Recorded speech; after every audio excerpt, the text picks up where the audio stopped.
A paz do Senhor Jesus, irmãos e irmãs.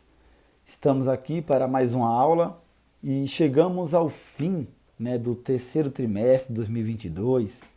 Chegamos ao fim de cerca de 13 aulas com essa hoje, que trouxe um mar de ensinamento, um mar de instrução, uma luz, das sutilezas do maligno que está encoberto, agindo por trás das cortinas do engano.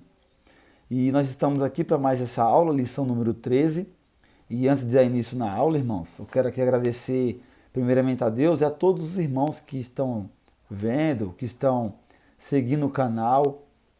Peço a você, meu amado irmão, minha irmã, que possa curtir, que possa se inscrever, que possa ativar o sininho para ficar ligado em todos os vídeos que eu postar. E também, irmãos, na descrição do vídeo, nos comentários, eu vou estar colocando o link do grupo Semeando a Palavra de Deus no Telegram. Também, irmãos, nós temos um programa na rádio El Shaddai Vida, todos os sábados, das 2 da tarde às 4 da tarde. Programa Semeando a Palavra de Deus, onde nós fazemos um culto nessa rádio e ministramos a palavra, pregamos a palavra. Eu não consigo estar direto, irmãos, gravando aula ou gravando vídeo, por questão que eu trabalho, Eu trabalho, faço parte do Ministério da Belém, do setor aqui de Osasco. Então a questão do tempo não posso estar gravando muito vídeo. É um pouco corrido porque eu tenho que gravar essas aulas. Eu tenho uma agenda para ministrar também, para a misericórdia de Deus. Faço evangelismo também. Então tem que intercalar. E sou casado também, irmãos. Então tem que separar o tempo, Mas peço a você que possa se inscrever no canal, que possa entrar no grupo do Telegram. O grupo eu criei essa semana, onde eu vou estar postando livros, postando os PDF do semestre vigente, E todos nós, irmãos, vamos crescer na graça e no conhecimento de Deus juntos, no nome de Jesus. Irmãos, vamos para a aula, a lição número 13, que é resistindo às sutilezas de Satanás. Nessa introdução, irmãos, nós vamos ver que nessa aula aqui específica, nós vamos aprender alguns métodos, alguns conselhos para nós resistir à sutileza do maligno. O texto áureo aqui fica em Tiago 4,7, que diz assim a palavra de Deus: sujeitai-vos, pois, a Deus, resisti ao diabo, e ele fugirá de vós. A verdade prática é: a submissão a Deus é a forma mais poderosa de resistir ao diabo. E nessa aula aqui, irmãos, ao decorrer dela, nós vamos ter 4 tópicos. O primeiro é o comprometimento com a vida centrada em Cristo. O segundo, comprometimento com as Escrituras. O terceiro, comprometidos com a vida cheia do Espírito. E o quarto, comprometimento com a igreja local. Aqui, irmãos, vai ser uma aula cujo o autor desse trimestre, nessa última aula, ele colocou pontos, objetivos, que é onde nós temos que seguir para resistirmos à sutileza do maligno, à astúcia do maligno. Aqui, no primeiro tópico, o comprometimento com a vida centrada em Cristo, vamos ter 2 subtópicos. Primeiro, Cristo, o Salvador. Segundo, Cristo, o Senhor. Entrando aqui no primeiro subtópico, nós temos Cristo, o Salvador. Irmãos, Cristo, na Bíblia, na vida dos apóstolos, em toda a Escritura, de Gênesis a Apocalipse, nos 66 livros da Bíblia, Cristo, ele é o centro. Ele foi o Salvador para todos os apóstolos, para todos os discípulos da igreja primitiva. Jesus sempre foi o centro da mensagem de todos os apóstolos. Jesus, ele é o centro da Bíblia e ele está em toda a Escritura. Jesus, ele é o meu e o teu Salvador.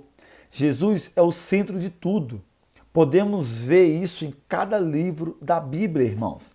Em Gênesis, por exemplo, Jesus é o cordeiro no altar de Abraão, ou é a semente da mulher. Em Êxodo, ele é o cordeiro pascual. Em Levítico, ele é o sumo sacerdote. Em Número, ele é a nuvem durante o dia e a coluna de fogo durante a noite. Em Deuteronômio, ele é a cidade de nosso refúgio. Em Josué, ele é o tecido vermelho na janela de Raabe. Em Juízes, ele é o nosso juiz. Em Ruth, ele é o nosso parente redentor.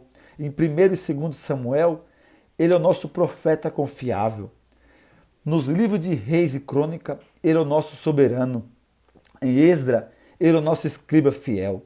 Em Neemias, ele é o reconstrutor de tudo que está destruído. Em Esté, ele é o Mordecai, assentado fielmente no portão. Em Jó, irmãos, ele é o nosso redentor que vive para sempre. Em Salmos, ele é o meu pastor e nada me faltará. Em Provérbios e Eclesiastes, ele é a nossa sabedoria. Em Cantares, ele é o belo noivo. Em Isaías, ele é o servo sofredor. Em Jeremias e Lamentações, Jesus é o profeta que chora. Em Ezequiel, ele é o maravilhoso homem de 4 faces.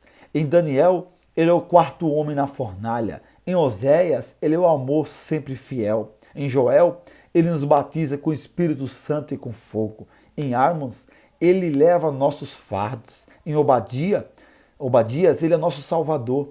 Em Jonas, ele é o grande missionário que leva ao mundo a palavra de Deus. Em Miqueias, ele é o mensageiro dos pés formosos. Em Naú, ele é o vingador. Em Abacuque, ele é a sentinela orando sempre pelo reavivamento. Em Sofonias, ele é o Senhor poderoso para salvar. Em Ageu, ele é o restaurador de nossa herança perdida.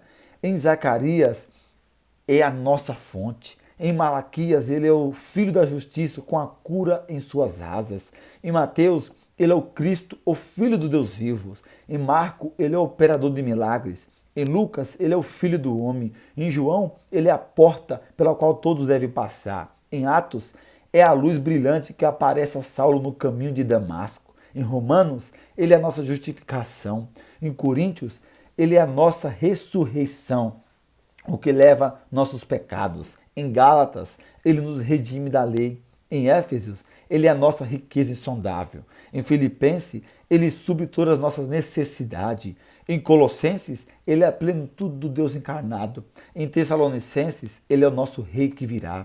Em 1 Timóteo, ele é o nosso mediador entre Deus e os homens. Em Tito, ele é nossa bendita esperança. Em Filemão, ele é o amigo mais chegado que o irmão.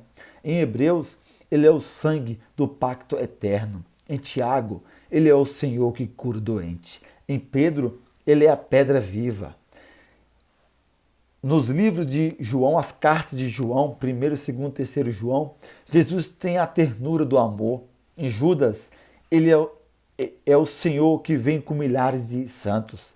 Em Apocalipse, a igreja conclama e levanta os olhos, pois é chegada a sua redenção. Então, irmãos, Jesus está em cada livro da Bíblia. Ele é o centro do Evangelho. Ele é a própria palavra escrita. Jesus, irmãos, ele é o Salvador, está em tudo. E Jesus também, ele tem que ser nosso Salvador, ele tem que ser o centro da nossa vida, ele tem que ser o centro da mensagem. Infelizmente, hoje em dia, as mensagens de hoje, a maioria não tem Jesus, irmãos. E para nós, irmãos, se defendermos, para sermos protegidos contra a sutileza do maligno, Jesus tem que ser o centro da nossa vida. Jesus tem que ser o nosso Salvador. Jesus tem que estar como o primeiro ponto na nossa vida, na mensagem, na pregação, em tudo da nossa vida. Tem algumas palavras que eu separei aqui, muito interessante, que diz assim: um sermão sem Jesus é como um hospital sem medicina. O sermão que nos conduz a Cristo faz os demônios rirem no inferno. Irmão, se é a cruz de Cristo, o sofrimento de Cristo, o nome de Cristo não for falado em uma pregação, não teve pregação, teve qualquer outra coisa, menos uma mensagem cristocêntrica. Então Jesus, irmão, ele foi o centro de Paulo, ele foi o centro de Pedro, ele foi o centro da igreja primitiva e ele tem que ser o centro da nossa vida, porque ele é nosso Salvador. Entrando aqui agora, irmãos e irmãs, no segundo subtópico, Cristo o Senhor. Aqui é muito interessante porque um dos pontos que nós temos que ter em mente é que Cristo é nosso Salvador, mas que também Cristo é o nosso Senhor. Muitos hoje em dia querem um Cristo apenas como um Salvador, mas não como um Senhor. Muitos não querem obedecer a Cristo como um Senhor. Muitos não querem regras. Eles querem vir a Cristo, mas querem permanecer do jeito que estão, da forma que estão, levando a vida de pecado. Hoje o Evangelho por muitos é apresentado um Evangelho barateado, um Evangelho sem graça, um Evangelho que não requer de mim e de você renúncia. E isso é um grande perigo, é um dos pontos onde o diabo entra. Quando você não tem Cristo como Salvador, irmãos, você tem alguma outra coisa, como centro da tua vida, isso é uma brecha para o diabo entrar. Quando você não tem Cristo como o Senhor da tua vida, qual tu tem que reverenciá-lo, respeitá-lo, temê-lo e obedecê-lo, o diabo entra nas brechas da vida da pessoa. E falando até sobre isso, Jesus em Mateus 12, 46 a 50, Jesus diz assim, e falando ele ainda à multidão, eis que estava fora sua mãe e seus irmãos, pretendendo falar com ele. E disse a alguém, eis que estão ali fora, tua mãe e teus irmãos, que querem falar-te contigo. E Jesus, porém, respondendo, disse, quem é minha mãe e quem são meus irmãos? Estendendo a sua mão para seu discípulo, disse, eis aqui minha mãe, eis aqui meus irmãos.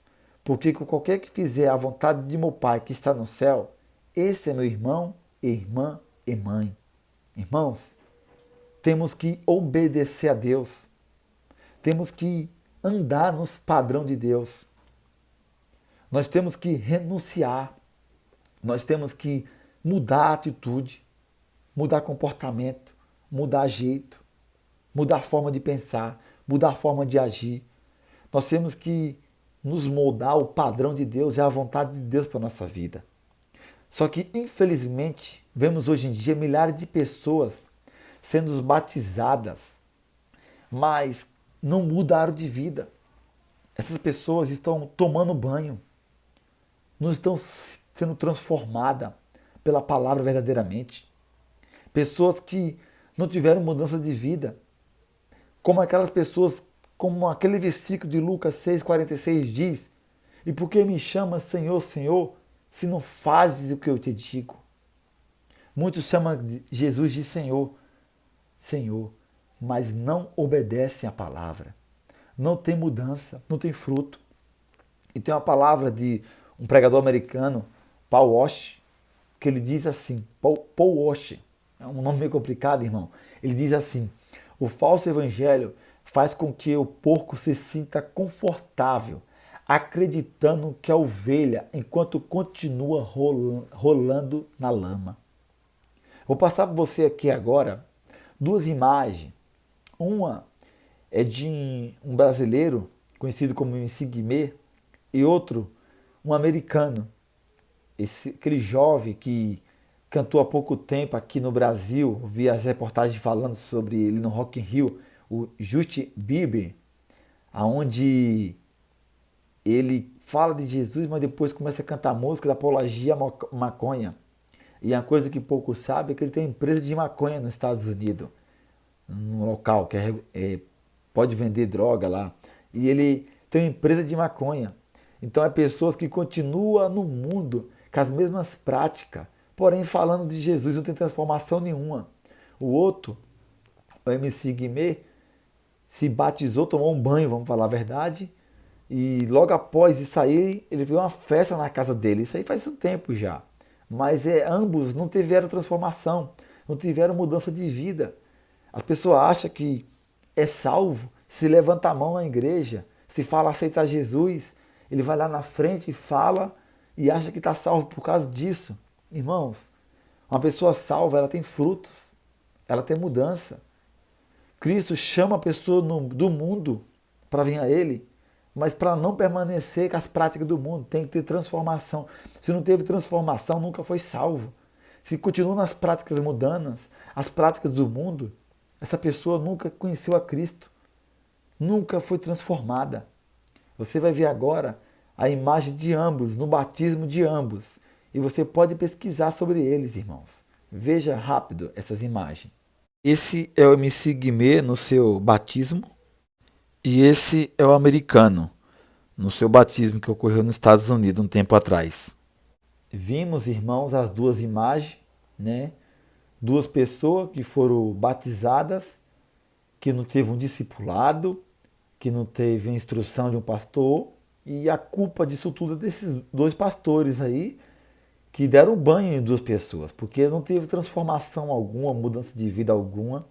A gente pode ver hoje em dia, continua no mundo, apenas falando palavras bonitas de Jesus, mas aonde a vida deles, o modo de vida, as práticas, onde eles andam, o que eles fazem, o que eles cantam para o mundo, não condizem com a fé que eles dizem proclamar, né? Então, eu acho que o maior culpado aí é os pastores por ter dado banho nesses dois jovens. E aí isso está acontecendo hoje em dia, em diversos locais, diversos famosos estão tomando banho achando que estão servindo a Deus, né? É uma tremenda engano do diabo para essas pessoas aí que estão achando que estão indo para o céu, servindo ao diabo com práticas erradas e coisas erradas. Mas que Deus tenha misericórdia deles e que eles possam ter um verdadeiro encontro com Cristo, onde venham dar fruto de arrependimento verdadeiro. Entrando agora, irmãos, no segundo tópico, é o comprometimento com as Escrituras. Nós vamos ter dois subtópicos que são Bíblia, a revelação de Deus, e o segundo, Bíblia, regra de fé e conduta. Na Bíblia, a revelação de Deus, nós temos que entender, irmãos e irmãs, que a Bíblia é um livro divino que foi escrito por homens inspirados por Deus. Deus soprou sobre eles o que era para eles escrever. Precisamos ter a Bíblia como a suprema palavra de Deus. Todo ser humano que quer servir a Deus precisa reverenciar a palavra de Deus. E infelizmente hoje em dia nós vivemos em uma época onde homens querem mudar a Bíblia para agradar a si mesmo. Nós tivemos há pouco tempo mesmo um brasileiro, um pastor, que ele disse que a Bíblia tinha que ser reformulada, refeita, pois a Bíblia para a nossa geração de hoje, as coisas que ela diz estão desatualizadas, estão faltando. A Bíblia tem que ser reformulada para agradar a geração de hoje, né? Só que a Bíblia, irmãos, é mais atual do que o jornal de amanhã. A palavra de Deus, ela é eterna. A palavra de Deus, ela é completa.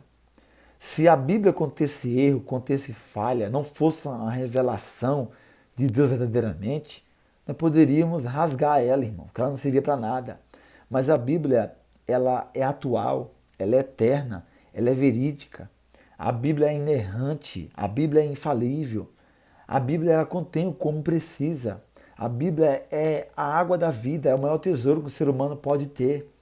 A Bíblia ela foi um livro dado de Deus ao homem, é o manual da vida do homem.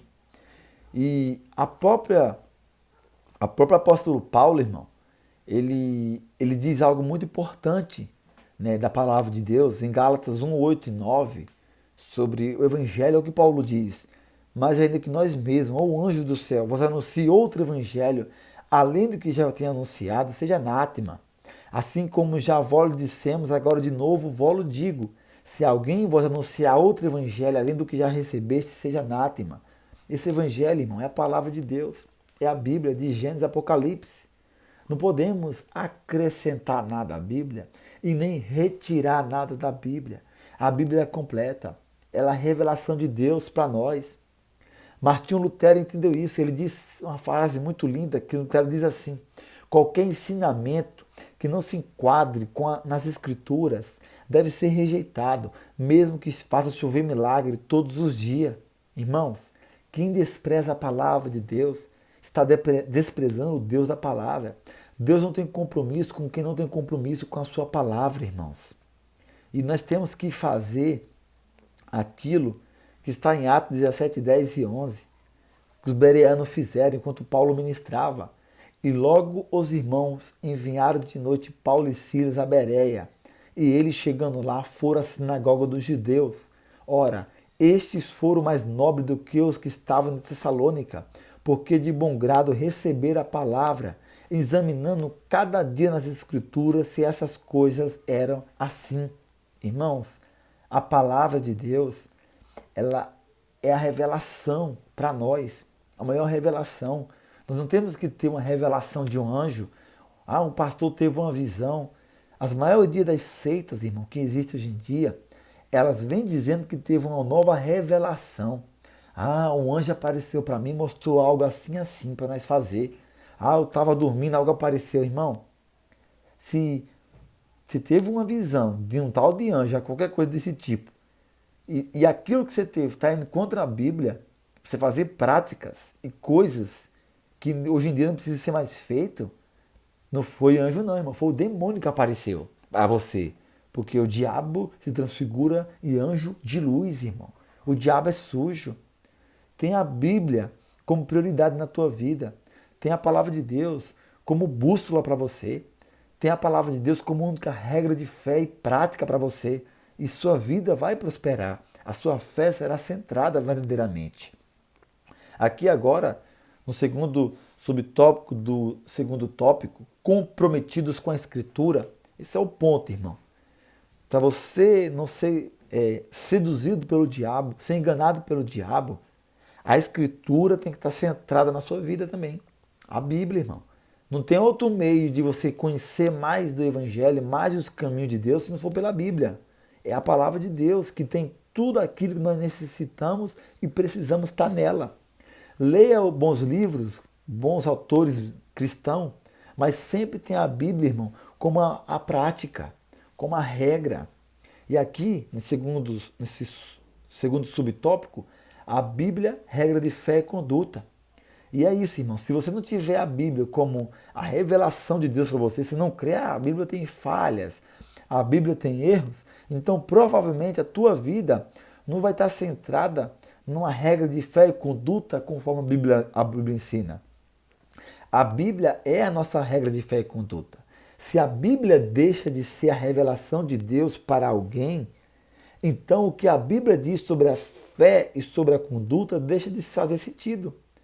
É isso que, infelizmente, cada um quer viver do jeito que quer, da forma que quer adorar a Deus de qualquer jeito, quer viver de qualquer jeito, quer andar de qualquer jeito. Por quê? Porque não tem a Bíblia como a revelação de Deus. E quando você não tem a Bíblia como a revelação de Deus, automaticamente pouco vai importar para a vida dessa pessoa a fé e a conduta certa a ser vivida nos tempos que ele estiver de peregrinação nessa terra. Irmãos, através da Bíblia, nós sabemos o que é certo e o que é errado. Através da Bíblia, conhecemos o que é santo e o que é imundo, o que é puro e o que é impuro. Através da Bíblia, nós conhecemos o que é profano. Através da Bíblia, irmãos, nós conhecemos o caminho verdadeiro e o caminho do engano. Não há outro meio de conhecer a Cristo, de conhecer a Deus, a não ser, irmão, não se debruçando na leitura da Bíblia, na oração, no jejum, na busca constante, participando de escola bíblica, participando do culto.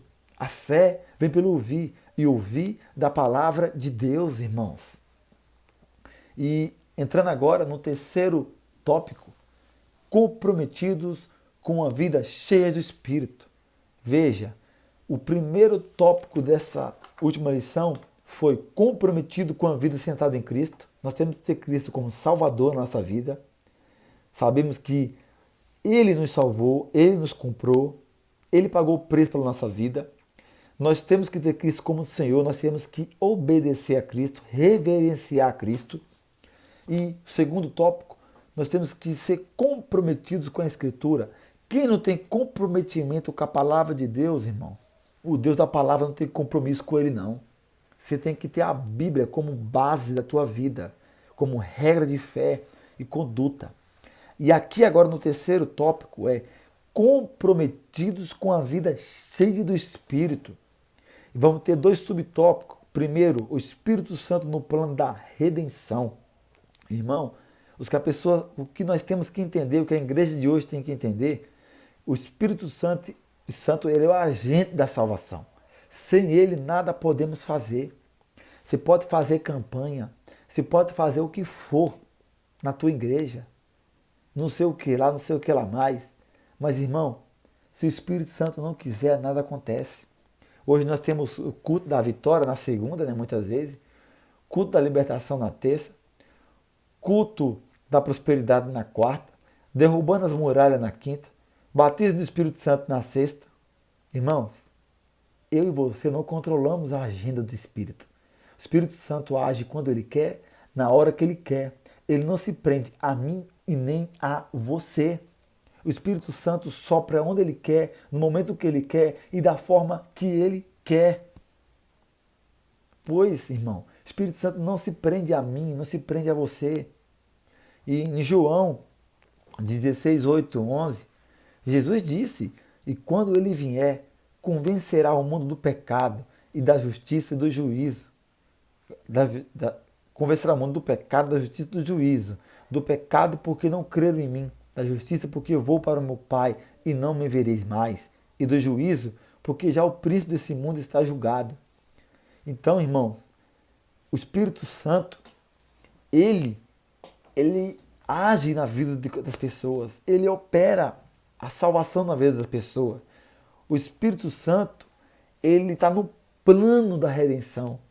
Ele, irmão, que age, que convence as pessoas do pecado. Romanos 8, 9 diz que se alguém não tem o Espírito de Cristo, esse tal não é dele. Nós precisamos, irmão, viver uma vida no Espírito para não sermos guiados pela carne e pelo diabo. O que é andar no Espírito, irmão? Andar no Espírito é estar com a vida com Deus, é andar com Deus. Andar no Espírito, a pessoa não faz a vontade da carne. Quem anda no Espírito, quem está no Espírito, irmão, quem está selado pelo Espírito Santo, tem o Espírito Santo na sua vida, a pessoa que nasceu de novo, e a marca de ser selado pelo Espírito Santo não é falar em línguas, porque falar em línguas é dons, está lá em 1 Coríntios capítulo 12, é dons. A marca da pessoa ser selada pelo Espírito Santo é os frutos do Espírito que ela dá na vida dela. Se ela rouba, para de roubar. Se ela bebe, para de beber. Se ela fuma, para de fumar. Se ele tem uma vida de imoralidade sexual, ele para com isso. É os frutos do Espírito que mostra que a pessoa nasceu de novo verdadeiramente. E a pessoa que está no Espírito, nasceu de novo e anda no Espírito, irmão, essa pessoa, ela busca o que é do céu. Como Colossenses 3:1 diz, portanto, se já ressuscitados com Cristo, buscar as coisas que são de cima, onde Cristo está assentado à destra de Deus. Ou como 2 Coríntios 4:18 diz, não atentando nós nas coisas que se vê, mas as que não se vê, porque as coisas que se vê são temporais e as que não se vê são eternas. Quem teve o Espírito Santo na sua vida, quem nasceu de novo, ele vai andar no Espírito. Ele vai dar frutos verdadeiros, irmãos. E entrando aqui agora, no segundo subtópico aqui do terceiro tópico, nós vemos que é a vida cheia do Espírito. E o que é uma vida cheia do Espírito? Ou o que é ser cheio do Espírito, irmão? Efésios 5:18, ele vai deixar isso bem claro para nós. Eu não vou entrar muito aqui, porque leva mais de 1 hora, irmão, apenas nesse versículo, para expressar essa expressão que quando Paulo escreve aqui em Efésios 5:18, e não vos embriagueis com vinho em que há contenda, mas enchei-vos do Espírito. A palavra encher aqui no seu original, irmão, Não traz o sentido, nem é o sentido que como você e eu somos um recipiente que precisa ser derramado algo dentro. A palavra encher, no seu original, traz o sentido de ser controlado por Deus. O Espírito Santo, irmão, sabemos que é Deus, irmão. Então a pessoa cheia do Espírito Santo, ela tem que estar cheia de Deus. Ela tem que ter a sua vida controlada. Ela tem que ter transformação, mudança de caráter. Ser cheio de Espírito Santo não tem nada a ver com falar em línguas, rodar e pular na igreja. Uma vida cheia do Espírito, irmão, é uma vida controlada por Deus. É uma pessoa que nasceu de novo, mudança, transformação de caráter. Essa é uma vida cheia de Espírito. Se a pessoa, irmão, o seu Espírito Santo, que é o plano da salvação, não está na vida dessa pessoa, e a pessoa não é cheia do Espírito, irmão, essa pessoa está à mercê das artimanhas do diabo e entregue à sua carne. Só o Espírito Santo que vem para nos libertar e vem para nos controlar e nos transformar segundo o querer e a vontade de Deus. Agora, irmãos, no último tópico, comprometimento com a igreja local. Temos dois subtópicos: a igreja como o corpo de Cristo e o lugar e a importância de cada membro na igreja. A igreja como o corpo de Cristo. Irmãos, 1 Coríntios 6,20 diz que porque foste comprado por um bom preço. A igreja de Cristo, ela foi comprada por um alto preço. Nem se pegássemos todo o dinheiro do mundo conseguiria pagar o valor. Cristo nos comprou. Nós fazemos parte do corpo de Cristo.